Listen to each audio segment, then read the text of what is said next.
우리가 민수기 33장 1절에서 2절 말씀을 우리가 읽었는데, 이 민수기 33장 1절에서 2절 말씀은 민수기 끝부분에 해당되는 말씀입니다. 그러니까 이스라엘 백성들이 광야길을 걸었던 기록들이 민수기라고 하지 않습니까? 그러니까 지나온 시간들을 회고하는 기록이 바로 끝부분에 있는 내용들인 것입니다.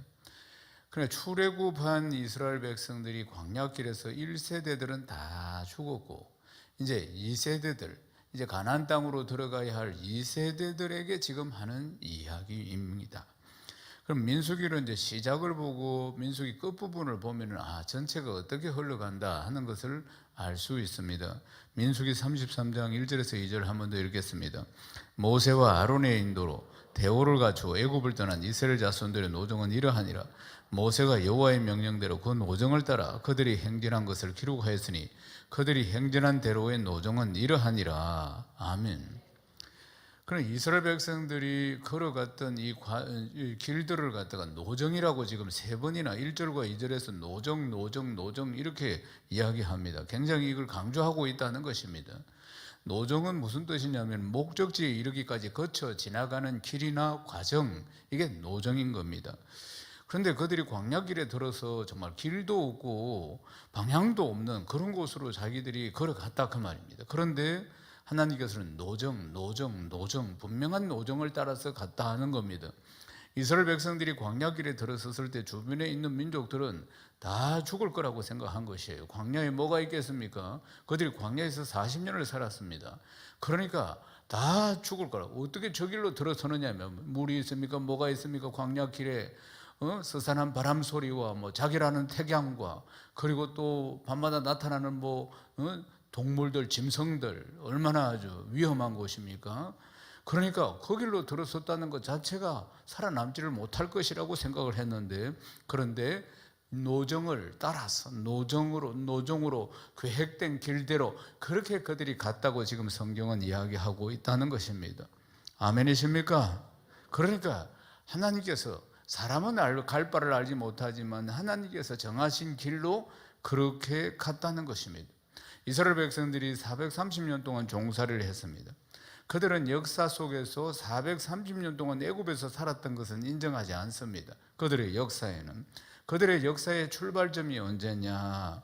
하나님을 만나서 이제 출애굽한 그 시점부터 그들의 역사가 시작되는 것이고, 우리도 역시 마찬가지입니다. 우리도 이 세상에서 출애굽한 사람들 아닙니까? 세상을 탈출한 사람들.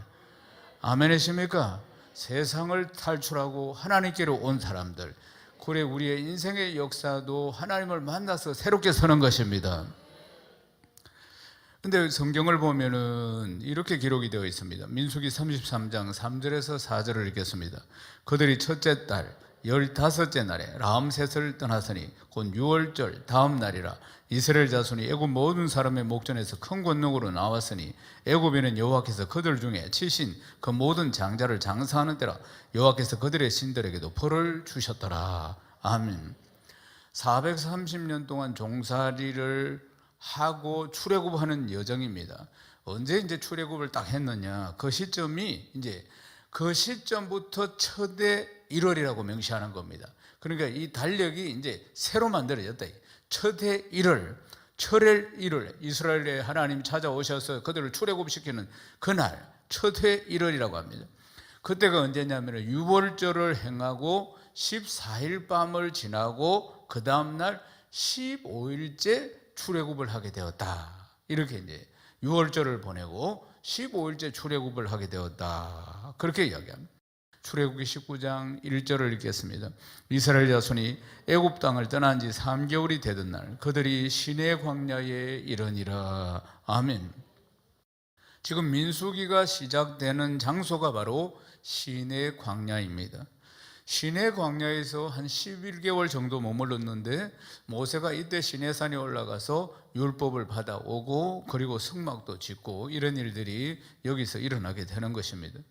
그런데 출애굽을 한 지 430년 동안 종살이 하다가 출애굽한 지 3개월밖에 되지 않는데 하나님께서 그들에게 이렇게 말씀하십니다. 레위기 19장 2절을 읽겠습니다. 너는 이스라엘 자손의 온 회중에게 말하여 이르라. 너희는 거룩하라. 이는 나 여호와 너희 하나님이 거룩함이니라. 아멘. 레위기는 시내산에서 이스라엘 백성들에게 주신 하나님의 말씀입니다. 그런데 노예로 살아왔는데 이들에게 거룩하라. 하나님이 출애굽한 지 3개월 만에 명령하신 것입니다. 어떻게 노예로 살았던 사람들이 거룩한 백성으로 살 수 있겠는가 하는 것이에요. 그런데 하나님께서 특별히 지금 말씀하신 것입니다. 내가 거룩하니 너희들도 거룩해라. 이렇게 말씀하신 거예요. 그러니까 거룩한 삶이라는 것이 어떤 것일까? 무엇이 거룩한 삶일까? 어떻게 살아가는 것이 거룩한 삶일까? 오늘 말씀의 핵심 키워드입니다. 이 말씀을 듣고 크게 깨닫고 은혜 받는 시간 되시기를 주님의 이름으로 축원합니다. 사랑하는 여러분, 옆에서 이렇게 보면은 그들이 가는 사람들도 보면은 그들이 광야의 방랑자들이에요. 방랑자들. 근데 이 방랑의 세월을 보내는 것 같이 보이지만은 성경은 분명한 목적지를 가지고 있는 노정을 갖다, 노정이라고 표현하고 있지 않습니까? 이스라엘 백성들이 갈 바를 알지 못하고 계속 방랑자처럼 돌아다니지만은 그렇지 않다는 것입니다. 하나님의 계획 속에 있는 시간이라는 것이에요. 하나님의 백성으로서 430년 동안 애굽에서 종살이했던 그 모든 때를 다 벗겨내고 하나님의 백성으로 거듭나는 시간들이라는 것입니다. 거룩한 신부로 다듬어지는 그런 노정이라고 지금 성경은 이야기하고 있는 것입니다. 사랑하는 여러분, 인생의 목적지를 제대로 알지 못하면 방황하게 됩니다. 인생의 목적지를, 내가 인생이 무엇 때문에 살아가는지, 내가 오늘도 열심히 살아가야 할 이유를 분명히 알지 못할 때 그 인생이 허무한 인생이 되는 것입니다.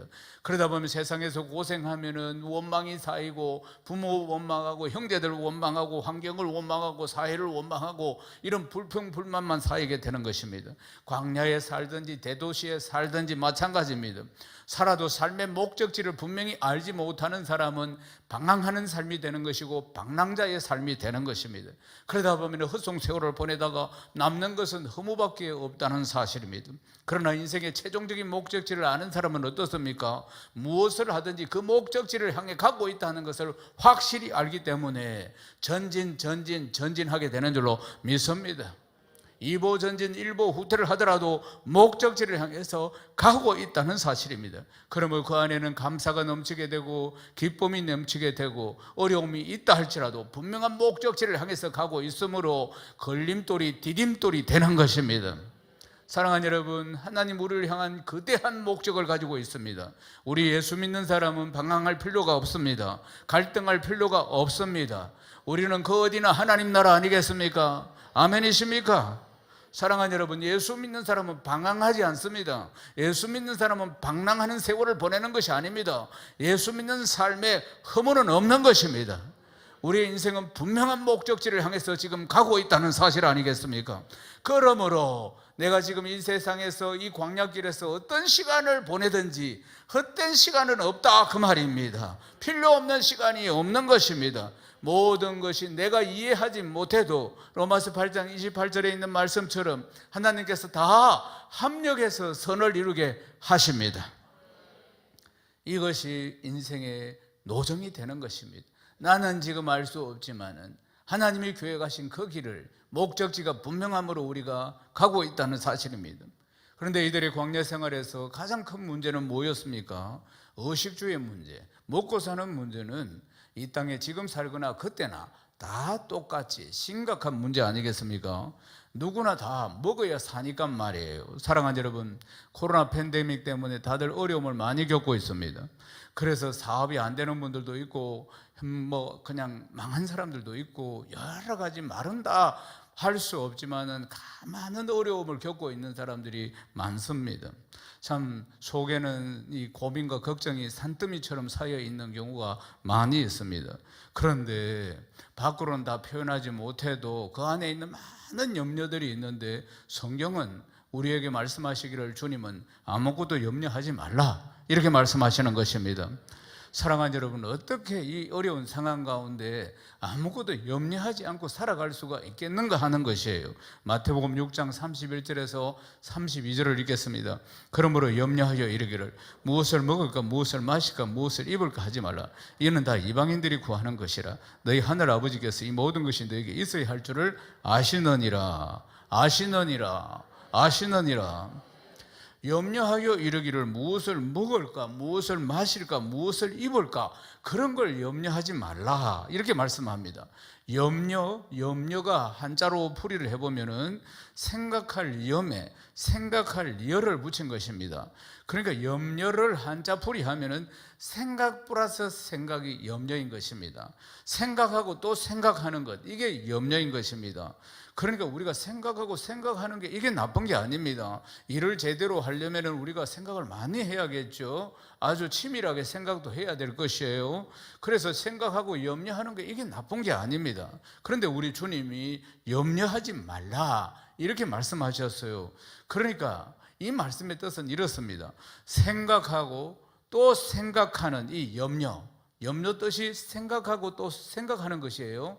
생각하고 생각하는 이 염려라는 단어 속에 포함되어 있는 다른 말들이 있는데 그것이 고민, 걱정, 근심 이런 것들입니다. 고민을 국어사전에 살펴보면 마음속으로 괴로워하며 속을 태우는 것 이 뜻입니다. 그러니까 마음속으로 괴로워하며 속을 태우는 것 이게 고민입니다. 그래서 생각이 너무 고통스러워서 속이 타들어간다 이 말씀이에요. 걱정은 우리 순수한 우리말입니다.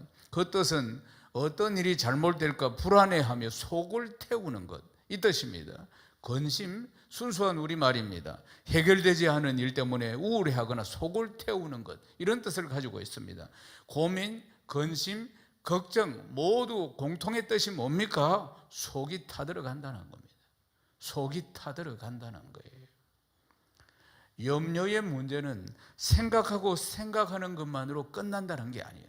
그렇게 끝나지 않는다는 것이에요. 생각에 생각을 샀고 생각 위에 생각을 샀다 보니까 거기에 뭐가 들어오냐면 근심이 들어오고 걱정이 들어오고 고민이 들어온다 그 말입니다. 생각 위에 생각을 샀다 보니까 그래서 속이 타들어간다는 겁니다. 속이 타들어가요.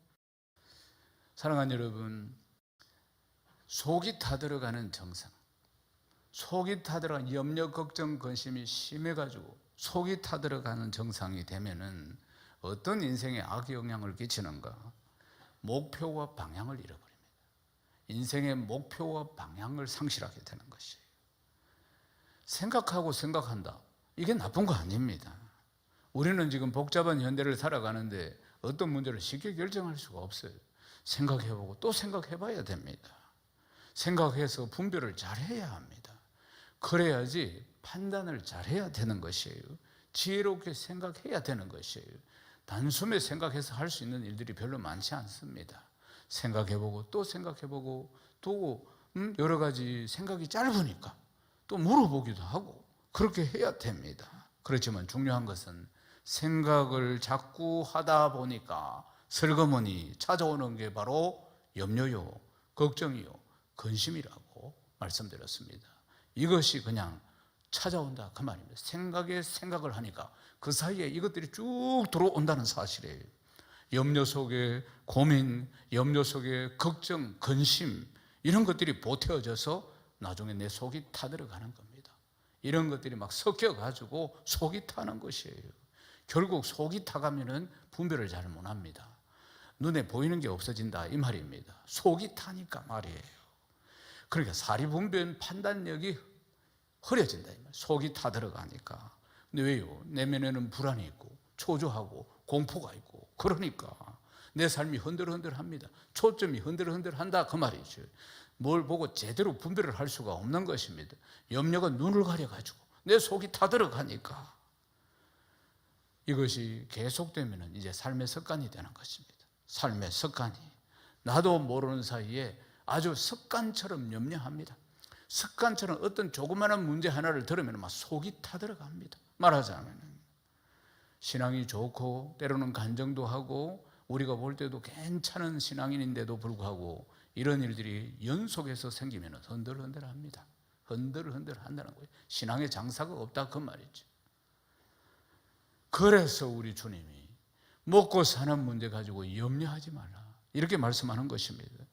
염려하지 마라 이 말은 생각조차 하지 말라 이런 뜻이 아닙니다. 염려 속에 걱정, 근심 이런 걸 끌어다가 붙이지 마라 그 말씀인 것입니다.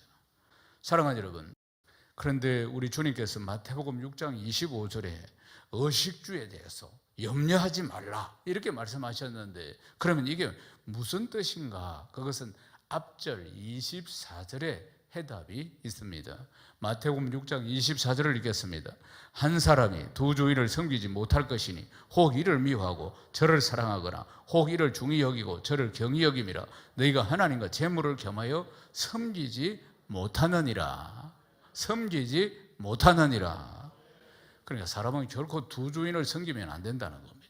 두 주인을, 세상의 재물과 하나님, 이것이 바로 두 주인입니다. 세상의 재물과 하나님, 이게 두 주인이라 그 말입니다. 그러니까 하나님의 백성은, 우리 예수 믿는 사람은 절대로 이 두 주인을 섬기면 안 된다는 것이에요. 그러니까 네가 지금 네 인생의 주인으로 누구를 섬기며 살아가고 있는가 지금 질문하고 있다는 사실입니다. 그러면 우리 모두 다 나는 하나님을 주인으로 삼고 살고 있습니다. 네, 하나님 믿는 사람입니다. 이렇게 이야기를 하지요. 사랑하는 여러분, 도시에 살든지 광야에 살든지 다 마찬가지입니다. 내가 무엇 때문에 염려하는가 여기에 주인이 있다는 걸 기억해야 합니다. 이 말씀의 깊은 뜻이 바로 여기에 있는 것입니다. 내가 누구를 주인으로 모시고 사는가? 목사님 나는 하나님을 주인으로 모시고 살지요. 그러나 지금 내가 무엇 때문에 염려하고 있는가를 살펴보아야 하는 것입니다. 정말 하나님을 주인으로 모시고 살아가는가? 이게 주님이 우리에게 지적하신 말씀인 것입니다. 사랑하는 여러분, 먹고 사는 문제에 지대한 걱정과 염려, 걱정, 근심이 내 내면에 숨겨진 주인을 드러내는 겁니다. 내 내면에 나도 모르게 이것이 주인이 되어서 지금 살고 있다 그 말입니다. 나를 다스리고 살고 있다 그 말입니다. 거기에 매여서 내가 살아가고 있다는 사실입니다. 우리는 늘 고백하죠. 주님, 주인님입니다. 주인님이라는 뜻은 알고 부르십니까? 주님, 주인님이라는 뜻입니다. 우리가 그분의 백성이고 그분의 종이라 그 말입니다. 할렐루야. 주인님 이렇게 부르는 겁니다. 주님이 주인 주자입니다. 주님. 사랑하는 여러분, 주님이 내 인생의 주인이신데 그것은 우리가 예수 믿을 때 고백했잖아요. 주님 내 인생의 주인이십니다. 아멘이십니까? 그렇죠. 여러분.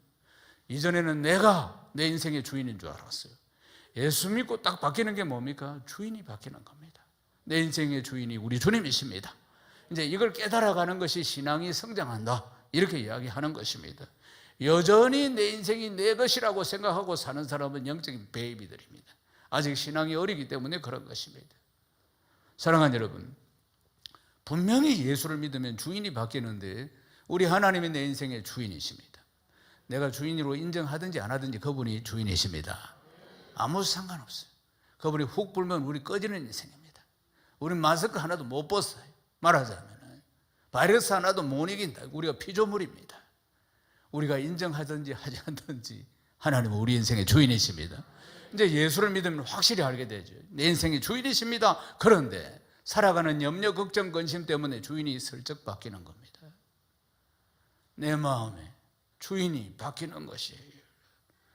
염려, 걱정, 근심이 주인을 바꾸게 만드는 것입니다. 하나님의 권능으로 출애굽한 이스라엘 백성들이 지금 먹고 사는 당면한 문제 때문에 진짜 내 인생의 주인이 누구인지 그들이 어떻게 살았는지 드러나고 있습니다. 출애굽기 14장 11절에서 12절을 읽겠습니다. 그들이 또 모세에게 이르되 애굽에 매장지가 없어서 당신이 우리를 이끌어내어 이 강야에서 죽게 하느냐? 어찌하여 당신이 우리를 애굽에서 이끌어내어 우리에게 이같이 하느냐? 우리가 애굽에서 당신에게 이런 말이 이것이 아니냐? 이러기를 우리를 내버려 두라. 우리가 애굽 사람을 섬길 것이라 하지 아니하더냐? 애굽 사람을 섬기는 것이 강야에서 죽는 것보다 낫겠노라. 아멘. 이 백성들이 광야에 와서 이렇게 하거든요. 우리가 애굽 사람 섬기면서 사는 게 더 낫지 않느냐? 애굽 사람을 섬기면서 사는 게 낫지. 이 광야에서 우리가 다 굶어 죽겠다. 이렇게 원망하는 이야기라 그 말입니다. 사랑하는 여러분, 이 백성들이 울고불고 해서 하나님께 상달이 되어서 모세를 보내서 출애굽을 했어요. 그래서 광야길로 지금 인도하신다 그 말이지. 그들의 주인이 누굽니까? 하나님이십니다. 하나님이 책임지신다 그 말이에요. 아멘이십니까? 하나님의 백성, 하나님의 자녀, 하나님이 책임지시는데, 그런데 지금 그들이 눈에 보이는 게 없으니까 우리 다 죽겠다, 차라리 애굽에서 살던 게 낫지, 여기서 다 죽겠다 원망하고 있는 것입니다. 사랑하는 여러분, 그들의 목마름, 그들의 배고픔, 먹고 마시는 문제, 살아가는 문제 심각합니다. 그런데 하나님께서 광야로 이끌어내신 이유가 무엇 때문입니까? 하나님께서 원하시는 게 뭡니까? 그들은 430년 동안 애굽에서 종살이 하면서 그들의 인생의 주인이 누구인지 모르고 살았다 그 말입니다. 그들이 하나님의 백성이라는 정체성을 모르고 살았다 그 말입니다. 애굽에서 우상 섬기면서 그렇게 살았던 거 아니겠습니까? 그래서 광야길로 보내셔서 진짜 인생의 주인이 누구신지 가르쳐 주시는 것이고, 뭘 먹고 살아야 하는지 가르쳐 주시고, 하나님의 백성답게 그들을 다듬어 가시고자 광야길로 하나님이 이끌으셨다는 사실입니다. 사랑하는 여러분, 내 인생의 주인은 누구십니까? 내가 누구를 섬기며 어떻게 살아야 참 행복과 참된 가치 있는 인생을 살게 되겠습니까? 이것을 모르면 인생은 방황하는 겁니다. 끊임없이 방황합니다. 세상 사람들은 그냥 두고 예수 믿어도 방황하는 이유는 이 문제가 확실하지 않아서 그렇습니다. 그리스도의 주인 되심, 이게 로더십이라는 것입니다. 그리스도의 주인 되심이라고 해요. 그분이 우리의 주인이십니다. 이게 분명하지 않고 여전히 내 인생은 내 것이라고 생각하면 끊임없이 방황합니다. 끊임없이 갈등, 갈망 속에서 평생 교회를 다녀도 이 문제가 해결되지 않습니다. 로더십이 분명하지 않을 때 일어나는 문제인 것입니다. 빌립보서 4장 6절에서 7절 말씀을 읽겠습니다.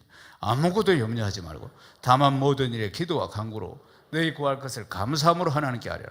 그리하면 모든 지각에 대한 하나님의 평강이 그리스도 예수 안에서 너희 마음과 생각을 지키시리라. 아무것도 염려하지 마라. 그러니까 이 말씀은 생각은 할 수 있겠지만은 거기에 근심, 걱정, 고민까지 덧붙여 가지고 속을 태우지 말라, 이 말씀인 것입니다. 모든 일에 기도와 간구를 하되 구할 것을 감사함으로 하나님께 아뢰라. 아멘이십니까? 아무것도 염려하지 말고 다만 모든 일에 기도와 간구로 너희 구할 것을 감사함으로 하나님께 아뢰라. 모든 지각에 뛰어난 하나님의 평강이, 속이 타들어가는 게 아니고 하나님의 평강이 그리스도 예수 안에서 너희 생각과 마음을 지키시라. 믿습니까? 사랑하는 여러분, 어떻게 우리가 이 상황 가운데서, 이 문제 가운데서 감사할 수가 있겠습니까? 내 인생의 주인이 우리 아버지 하나님이시기 때문입니다. 내 인생의 주인이. 사랑하는 여러분, 내게 필요한 모든 것을 누구보다도 잘 아시는 좋으신 우리 아버지십니다. 하나님의 평강이 그리스도 예수 안에서 나의 흔들리는 마음, 원망하는 마음, 불평하는 이런 마음들, 이런 마음은 하나님을 대적하는 마음입니다. 믿음이 없어서 하나님을 대적하는 마음. 그래서 이게 죄 짓는 것입니다. 하나님 앞에 죄 짓지 않도록 내 생각과 마음을 지키시는 것입니다. 내 인생의 주인이 재물이었다가 하나님이었다가 흔들리는 나의 로더십 아닙니까? 나의 로더십. 사랑하는 여러분, 나의 로더십을 분명히 해야 할 줄로 믿습니다. 이것이 거룩한 삶입니다. 아멘이십니까? 이것이 거룩한 삶, 하나님이 원하시는 거룩한 삶인 것입니다.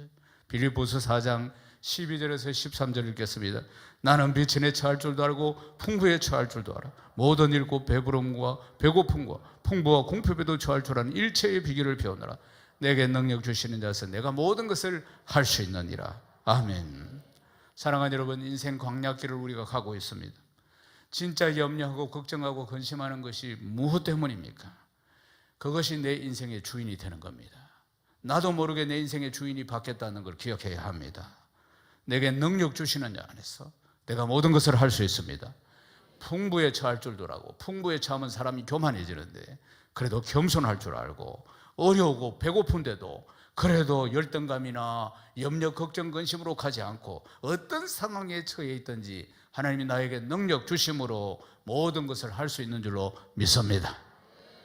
아멘이십니까? 로도십이 분명한 사람, 그리스도의 주인 되심이 분명한 사람, 이 사람이 세상살이에 승리하는 사람입니다. 믿음으로 승리하는 사람입니다. 왜요? 우리 주님이 세상을 이기셨기 때문입니다. 요한복음 16장 34절을 3절을 읽겠습니다. 이것을 너희에게 이르는 것은 너희로 내 안에서 평안을 누리게 하려 함이라. 세상에서는 너희가 환난을 당하나 담대하라. 내가 세상을 이기었노라. 내가 세상을 이기었노라. 내가 세상을 이기었노라. 입만 열면 염려하고 걱정하고 근심하지 않습니까? 사랑하는 여러분, 그렇게 되면 세상 따라가는 것입니다. 세상 따라가는 것이에요. 세상 신을 쫓아 섬기는 것입니다. 사랑하는 여러분, 내 자신도 모르게 내 인생의 주인이 그때 바뀐다는 걸 알아야 합니다. 나도 모르게 그게 바뀐다는 걸 기억해야 하는 것이에요. 한 번뿐인 인생입니다. 사랑하는 여러분, 이제 말씀을 마무리하겠습니다. 가장 가치 있고 가장 행복한 길은 그리스도 예수 안에서 살아가는 일체의 비결입니다. 내게 능력 주시는 자 안에서 내가 모든 것을 감당할 수 있다는 이 말씀을 붙드십시오. 아멘이십니까? 감사와 기도와 간구로 승리하시길 축복합니다. 우리 인생의 노정은 항상 변함없이 하나님이 우리를 사랑하시고 변함없이 우리 하나님이 함께 하신다는 것을 늘 기억하시기를 주님의 이름으로 축복합니다. 이번 한 주간도 염려, 걱정, 근심에 매이지 않고 인생의 주인이신 내 주 예수 그리스도를 내 마음에 모시고 우리 가정에 모시고 나에게 주신 이 귀한 사명, 영혼을 살리고 일꾼을 세우고 몸된 교회를 잘 섬기고 하나님 나라를 세워가는 이 일에 전심하시고 기도하시고 간구함으로 평안이 넘치는 복된 한 주간 되시기를 주님의 이름으로 축원합니다.